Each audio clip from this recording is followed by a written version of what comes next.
সুপ্রভাত, রাধে রাধে। আমার ছোট্ট মিষ্টি ব্লগে তোমাদের অনেক অনেক শুভেচ্ছা জানিয়ে আজকের দিনটা শুরু করলাম। এখন ঘড়িতে প্রায় বাজে 4:30। উঠেছি তো আমি 4টের সময়। সমস্ত কাজকর্ম আমার প্রায়ই হয়ে গেছে। এখন ঘরদোরটা মুছে নিলেই আমার বাসি কাজকর্ম শেষ হয়ে যাবে।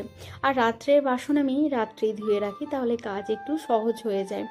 তো আমার ঘর মোছা হয়ে গেছে, এখন আমি ব্রাশ করে নেব। আর ছেলে তো ঘুমাচ্ছে। ইদানিং গরমটা বেশ ভালোই পড়েছে। তো যাই হোক, আমি এখন ব্রাশ করে গিয়ে স্নান করে নেব।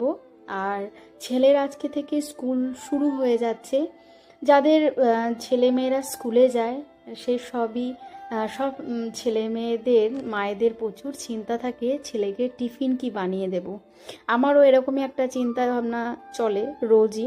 সপ্তাহে 5 দিন 5 রকম দিতে হবে, কি কি দেব। তবে বেশিরভাগ আমি আটার জিনিস দিয়ে থাকি দীপকে।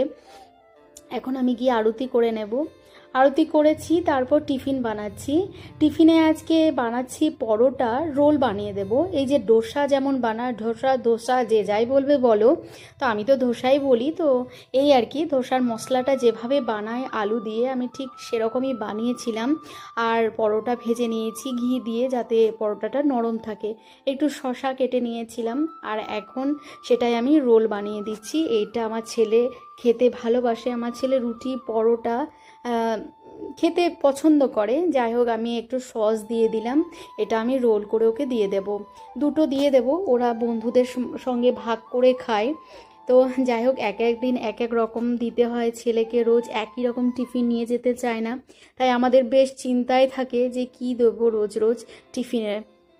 তো যাই হোক, আমি রোলটা বানিয়ে নিয়েছি, নিজের জন্য 1 কাপ চাও বসিয়ে দিয়েছি। তবে ছেলে খেয়ে যাবে হরলিক্স সঙ্গে পাউরুটি। তো ও যেটা খেয়ে যায় সেটা নিয়ে যায় না, যেটা নিয়ে যায় সেটা খেয়ে যায় না। যাই হোক, তো ওর খেতে খেতে তো খাবারটা ঠান্ডাই হয়ে যায়, কিছু করার নেই। তো যাই হোক, আমি এখন চা বানিয়ে নিয়েছি আর ছেলের হরলিক্স দেব, সঙ্গে একটা পাউরুটি নিয়ে এসেছি। কি পাউরুটি এগুলো আমি নাম জানি না, দুটো নিয়ে এসেছিলাম ছেলের জন্য আর আমার জন্য। ওদের স্কুলে ক্যান্টিনের ব্যবস্থা রয়েছে, তবে আমি ক্যান্টিনের খাবার একদম দিতে পছন্দ করি না। তো চলো বন্ধুরা, টাটা।